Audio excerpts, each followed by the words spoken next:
Hello, All right. everyone. Oh, go ahead. Sorry, Anna. Hello, everyone, and welcome to today's webinar, What Not to Do When Hiring an ISA with MAPS Coach Anna Krueger. Please note this webinar is being recorded and you will automatically receive the webinar recording. If you have questions for your coach, please type them into the questions box located in your webinar taskbar. Following the webinar, if you have any questions about today's call or coaching programs, please email us at fasttrack@kw.com. That's FASTTRACK@kw.com. That's all for me, Anna. Take it away. All right. Well, welcome everybody. And I want to welcome you to today's webinar. I know you have a lot of things you can do this afternoon, and I really appreciate you joining us for this webinar to learn what not to do when you're hiring an ISA. So in case you're wondering, ISA stands for Inside Sales Agent. I get that question a lot. And while I'm explaining what an inside sales agent is, I see quite a few dozen people here. If you would put in the questions box where you're from, and then what brought you to today's webinar. So maybe you're hiring someone, maybe you lead an ISA or you are an ISA. I would just love to have some context of who's watching today. If you could put that in while I explain what is an ISA. So an ISA stands for Inside Sales Agent. And in the truest sense, an inside sales agent deals with inbound leads. That's not how we're going to talk about it today. Yet inside sales agent typically is inbound leads, things like sign calls, internet leads, maybe someone came to an open house, something like that. Now, an outside sales agent, I think in real estate, we usually refer that to the buyer agent or the listing agent. In any other industry, the outside sales agent is usually the person dealing with outside leads or outbound leads. So that might be expired, FSBO, which there's not a lot of right now, maybe circle calling, things like that. So inbound leads, inside sales agent, outbound leads. A lot of people say outside sales agent. Here's the deal. The inside sales agent, the way we're going to talk about it today, which is the most common use of the word in real estate, is the person whose job is to be on the phone lead generating 75% of their day. So if they're working 8 hours, 6 of those hours, they're going to be in active lead generation, lead conversion activities. To keep it easy, because they deal with inbound leads, outbound leads, we just call it ISA because it keeps it simple. Okay, so a common ISA, they'll deal with database leads, sphere calls, inbound internet leads, maybe a Google lead, open house, but they also might call expired, FSBO, circle, things like that. So a combination is usually what makes up the ISA. So just so we're all on the same page as to what exactly that is. And then as I check the questions box, it looks like a lot of you are saying you're about to hire some ISAs, which is great. Really glad you guys are here. So my goal today is to help you avoid some common mistakes, many of which I made. I have been in ISA since 2006. And then I've been coaching and leading ISAs since 2008. Since 2013, have been in real estate. So I did this in another industry, switched to real estate, and have continued being in inside sales. So I've learned a lot of what not to do, what will cause people to leave. So today I'm going to share the top 5 things you do not want to do, or it will likely lead to failure or your person not staying on the team. And then really we're going to open it up for questions to see what you guys have questions for, and we're going to go until it hits top of the hour. All right, so the first thing is we do not want to treat this lead or this role, I should say, as entry level. So what I hear a lot of people do is they'll say the inside sales position is a great position to start on the team. Or they'll say things like, we want our buyer agents or our listing agents to start as an inside sales agent for 3 months, and then they can transition into being a buyer agent or a listing agent. And not all teams do this. I think it's less common than it used to be, yet it really used to be talked about as it's the starting point. And then after you start there, you launch into other positions on the team. Well, what that does, and let me just ask those of you watching right now, if you are a driven, motivated person, how are you going to feel about being in a position that is described as the jumping off point for the team? Or the first place, start here, and then you can transition into another role. How would you feel about being in that position? And part of why I'm asking this is a lot of talented ISAs think and act a lot like the rainmaker. And I see a lot of rainmakers with us today because they really are a driver. They are someone that gets energy out of finding business, creating opportunity. In many ways, a talented ISA is going to act and think a lot like the rainmaker. So just like a lot of you would say is, as a driver, a go-getter, I wouldn't want to be in the entry-level position. Well, your ISA is going to feel exactly the same way. So what you can do if you're going to be hiring people, maybe you do want your buyer agents or listing agents to start off as ISAs. What you can do is instead say everyone, their first 90 days is an agent in training. After your 90 days, you specialize and you are an inside sales agent, a buyer agent, or a listing agent. And that's how you can handle that in such a way that does not diminish the importance of inside sales. You know, Gary Keller tells us in this book right here that really lead gen is the lifeblood of the business. And we need all roles on the team, right? Every role is important. Because if I'm generating leads and we don't have people closing them out or, you know, handling that transaction management, we're not going to get a closing, right? So we need all hands on deck. Yet lead gen, lead conversion is the first domino. And Gary talks about how incredibly important that activity is. So we want to treat the role with the respect it deserves. And it is definitely not entry level. So that's lesson number one. Do not treat it entry level. One of the fastest ways you will lose a talented ISA. The second thing you don't want to do in the hiring process is look for customer service focused people. I know that probably sounds funny. Yet I have noticed from coaching people that teams will often hire someone who's very customer service oriented, very much in like a support mindset. And in reality, this position is a sales position. It is 100% sales. Now we want someone who's good with customer service, right? But it's not a customer service role. So to make this a little more clear, this is a relationship-based sales role.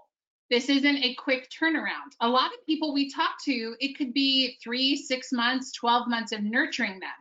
So there is that element of someone needs to be supportive, but if they feel uncomfortable asking for the close or asking for the appointment, that's going to be a big challenge in helping this person get to success.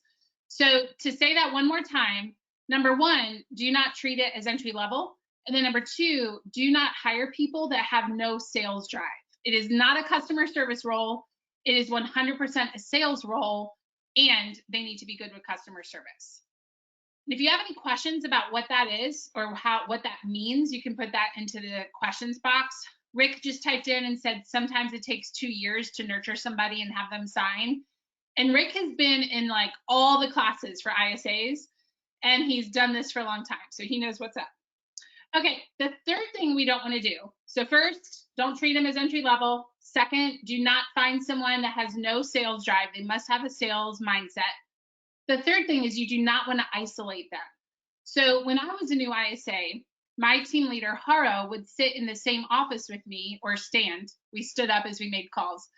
And I would hear him as he made calls and pick up on what he was saying. Now, I hear a lot of rainmakers say, I'm kind of intimidated to hire this person because I've never been an ISA. And I want to encourage you, your team would not be to the point that you're even thinking of hiring an ISA if you didn't know something about lead gen.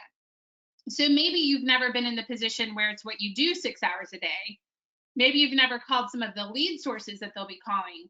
Yet at the end of the day, everyone that your ISA is going to talk to is a buyer or a seller. So it doesn't matter if it's a lead source you've never worked. If you've ever talked to a buyer or seller and converted them into a closed listing or a closed buy side, you know how to do the activities that your ISA will be doing.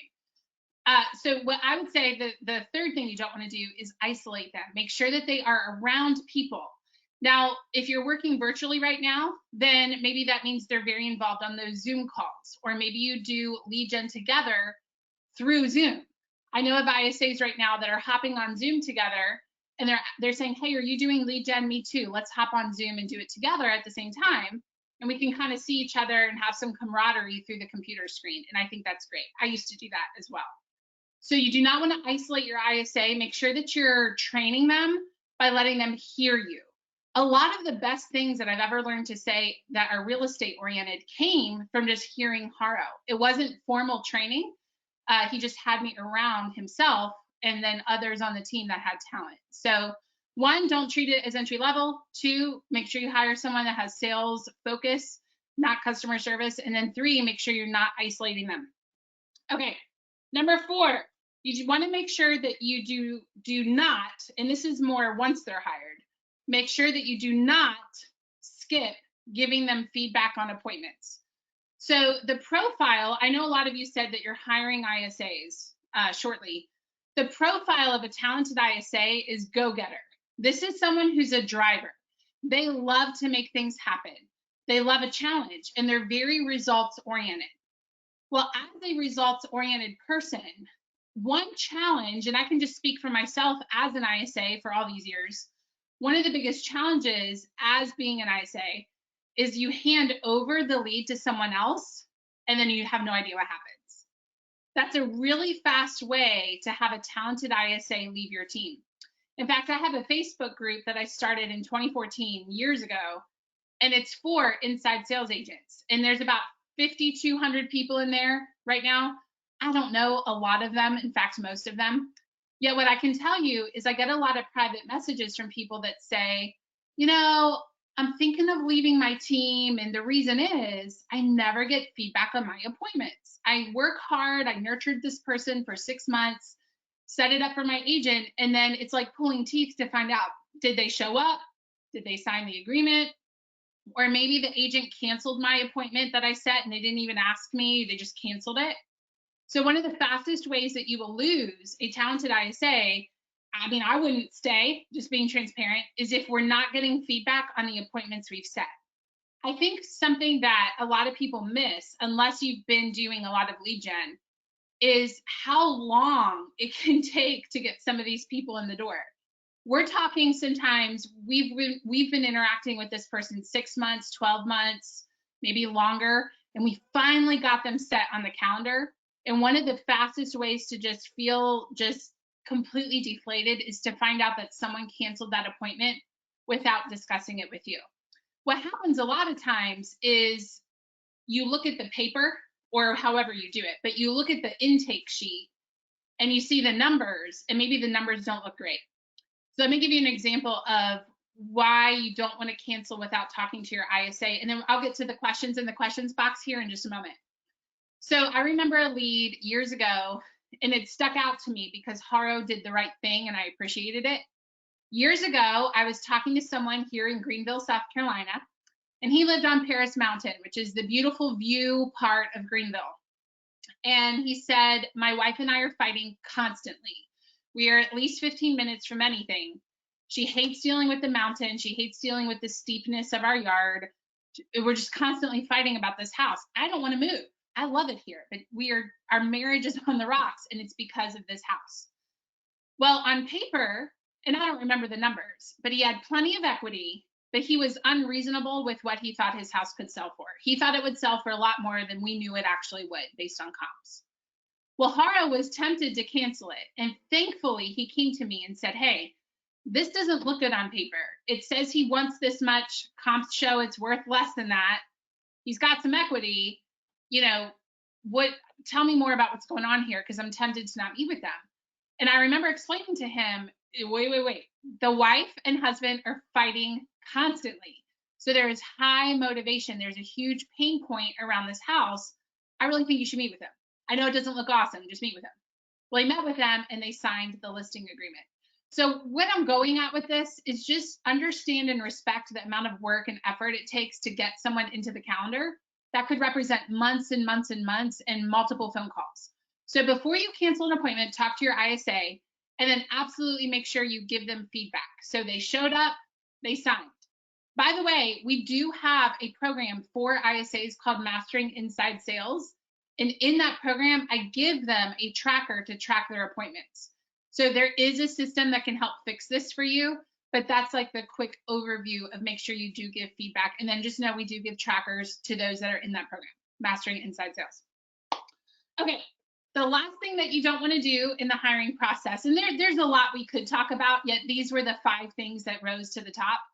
The last thing is you don't want to give them 15 scripts on day 1, okay? And here's why. It's very, very common for an ISA to tell me, I am so overwhelmed. I just got hired. and my team gave me all of these scripts. I have 3 sign call scripts and all these other things, and I just don't know where to begin. I'm very overwhelmed. We don't want to do that. So what I find works really well is maybe you do have 3 sign call scripts. You could show them the 3, and just like they do in the bold classroom, right? You can say, hey, here are 3 that we know work. Which one sounds most like you? And let's have you choose that one to focus on. So that way you're giving them some choices, but they don't perceive I need to master all 3 of these. The other thing that I recommend you do is give them one at a time and tell them, I want to give you more. However, to get the next one, master this one, which would mean you can demonstrate that you know this script without having to read it word for word. You can actually demonstrate it with good voice inflection and not have to be reading it word for word. So to kind of summarize that last one, when they start with you, do not give them a whole bunch of scripts, just give them one at a time, and essentially have them test out of a script before you give them the next one. I find they get to speed much faster because, one, they're motivated, they want more scripts. So they're very motivated if you say, hey, I'll give you more, but in order to get more, memorize this one. It really motivates them to go work on that. And they only have one thing to focus on at a time. And hey, there's this really good book about the one thing. Have you heard of this? But that's the idea, is it gives them one thing to focus on instead of 15 scripts. I have one script. And once I get this down, I'll get the next one. Once I get that down, I will get the next one. So to summarize, let me read off my list here. The 5 things not to do, and then I'm going to go to the questions box right there. Do not treat them as entry level. Make sure you respect the position. Also, do not hire a customer service only person. Make sure you hire a salesperson, because that's what this position is. It is sales. The third thing you don't want to do is isolate them. So make sure they are around people that are talented so they can pick up on those clues. Also, do not give feedback. So do not avoid giving them feedback. Make sure you have a feedback loop. And then the last thing is, do not give them a whole bunch of scripts on day 1. That will overwhelm them. Now, quick thing I want to make sure you're aware of, and then I'll go to the questions. A lot of you said that you're hiring someone really, really soon. And if you check the questions box, we're going to put in there a link to an upcoming class we have. It starts April 8th, and it's called How to Hire, Train, and Retain Sales Agents. And you should be able to see my screen right now. If you would just put it in the questions box, whether or not you can see that. But if you go to mapscoaching.com/group, you will see all of the different classes, amazing classes that MAPS offers. Right here, you'll see the one for Mastering Inside Sales. I'll come back to that one in just a minute. But for those of you actually making the hire, you're going to want to check out this class, How to Hire, Train, and Retain Inside Sales Agents. It starts April 8th. You can click Program Details or Register. And what it is 5 weeks, 5 weeks long. You get 5 hours, 1 hour a week. They are all recorded, so you can go back and watch them. They're available for about 60 days after the class ends. So you can go back and watch them. You can refer to them. If you are busy during the class, you can catch the recording, no big deal. But what we do in this class is we give you basically, what are you looking for as you hire? So what is the hiring process? What's the job profile? Some very common questions I get are, what about junior agent versus ISA? So we talk about that. We talk about, what about virtual ISAs, which I was one. A lot of people don't know that. I was an ISA that was virtual for quite a while versus in-house. We talk about licensed versus unlicensed. And I also teach you how to know you're getting ROI on the position. Everything I just shared with you is the first 1.5 classes. So that's a lot in the first class and a half. After that halfway point of the second class, we move into, how do you lead your ISA? So what are they tracking? How do you interpret what they're tracking? How do you keep it fun? And how do you produce a great culture between your ISAs and your agents? So really the first 1.5 hours are focused on the hiring process and making sure you know how to select the right person. And then the remaining classes of the 5 are, how do you keep the right person and build a fantastic culture? So that class again is How to Hire, Train, and Retain Inside Sales Agents. And if you go to mapscoaching.com/group, you'll see that hanging out there right here. So mapscoaching.com group, and there's How to Hire, Train, and Retain. The other class, and we're not going to talk about this one as much today unless you have questions, but we have Mastering Inside Sales. This class is happening right now, and registration closes in about a week. We are 7 sessions in out of 18, and this one is for your actual ISA. Again, they're all recorded, so you can watch them again. You can play them back. And I see a lot of you saying, I'm in that class, which is awesome. Perfect. Okay, so check out those 2 classes, and then let me go ahead and start addressing the questions in the questions box. So I see people saying, I'm looking to hire. Someone said, where can I find this info? And I'm not sure which info you're referring to, just because I think you typed it in a while ago. But most of what I refer to in this book is coming from the lead generation model and also the economic model for ISAs. So, well, it doesn't say for ISAs, but the economic model and the lead generation model are the 2 that I refer to the most. So probably it was one of those to answer your question.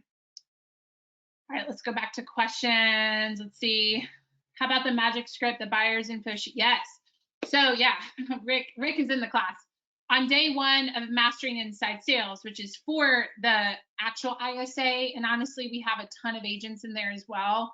If you lead generate, the class will help you. And Rick was pointing out, we give you a buyer sheet and a seller sheet on day 1 that has all the questions that you can ask. All right, let's see. Ron is in the class. Awesome.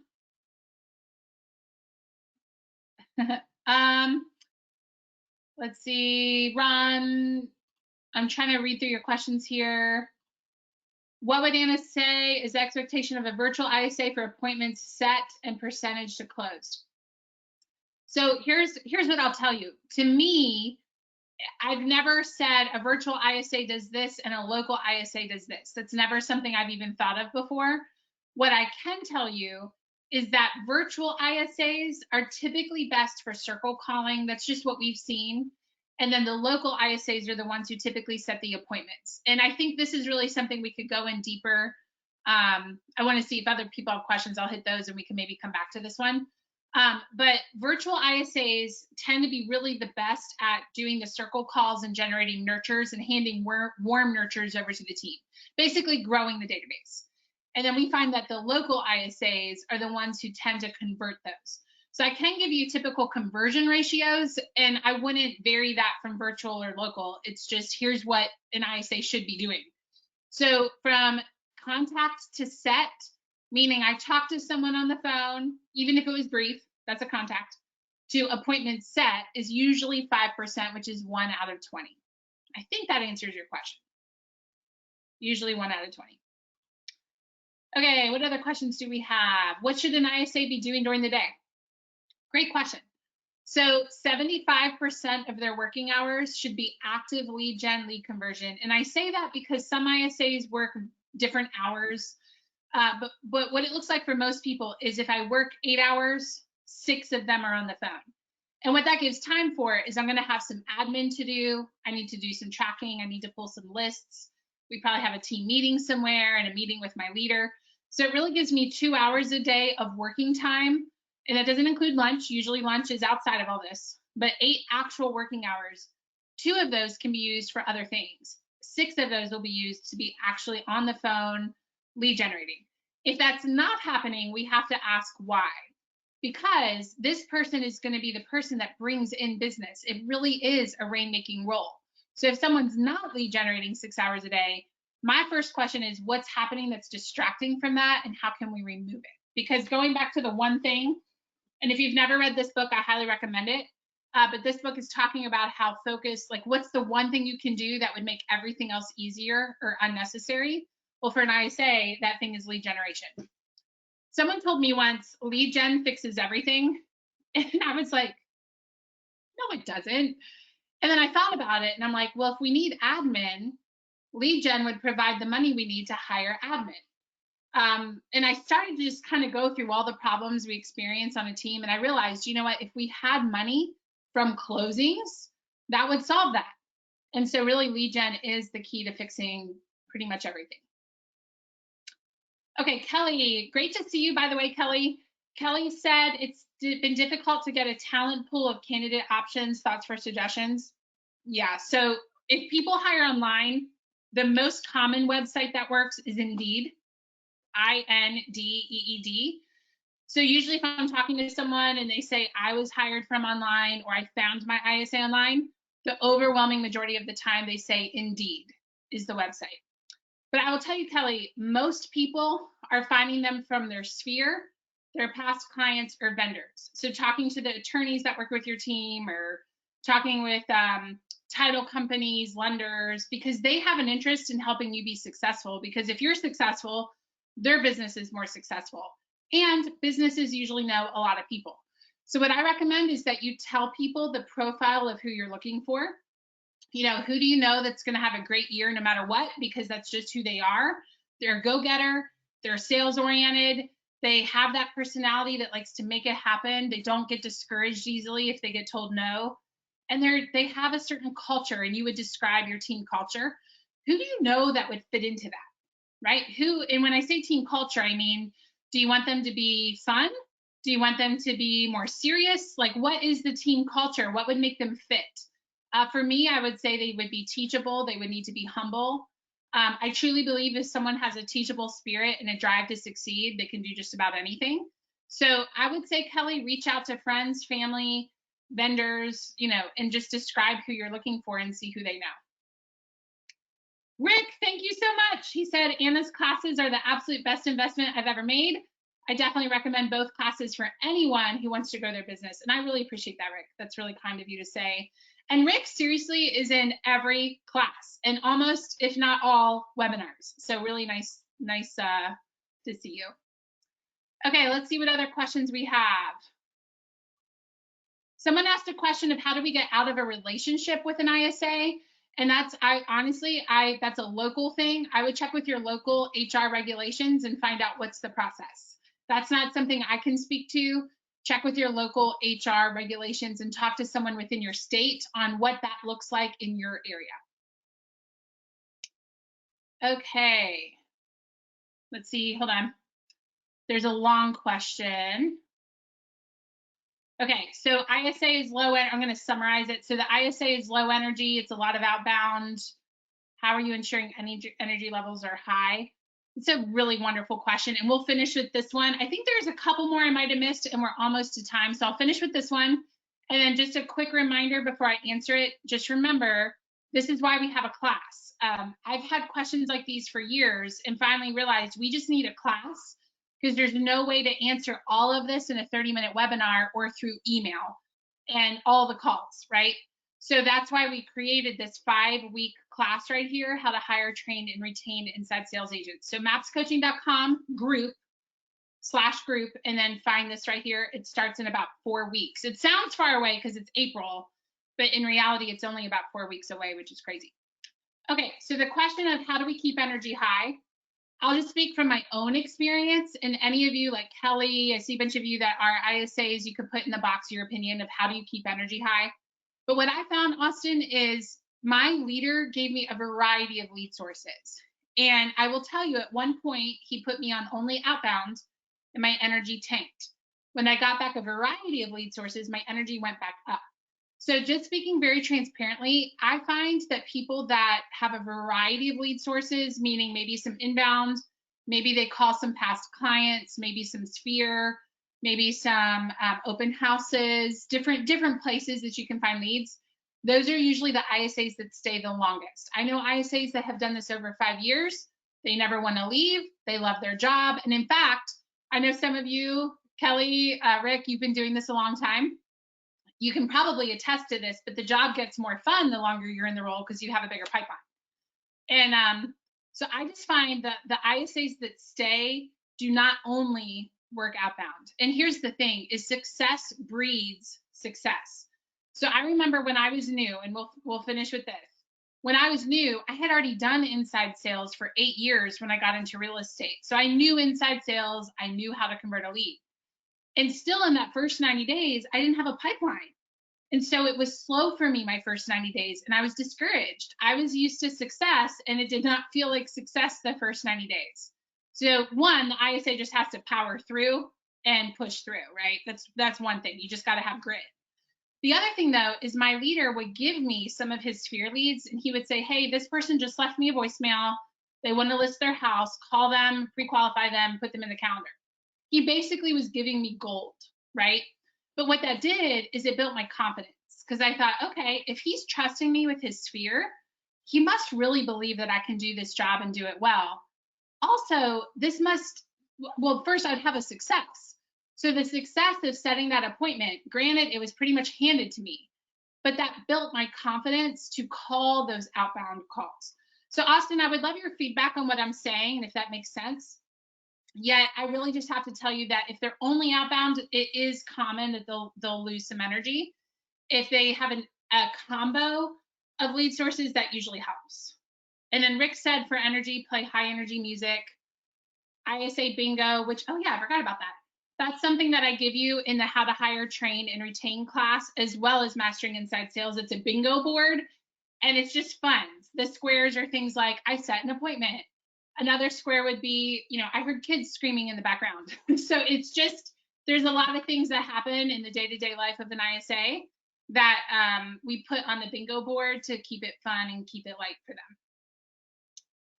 All right, Kelly says sharing wins, team support, and a solid in-house culture, exercise and constantly grow, and new things. Yeah, Kelly, I miss you. I used to talk to Kelly often, and I see you on Facebook, but it's great to see you in here and actually interact with you. All right, guys, we are at time, so I want to make sure that I respect that.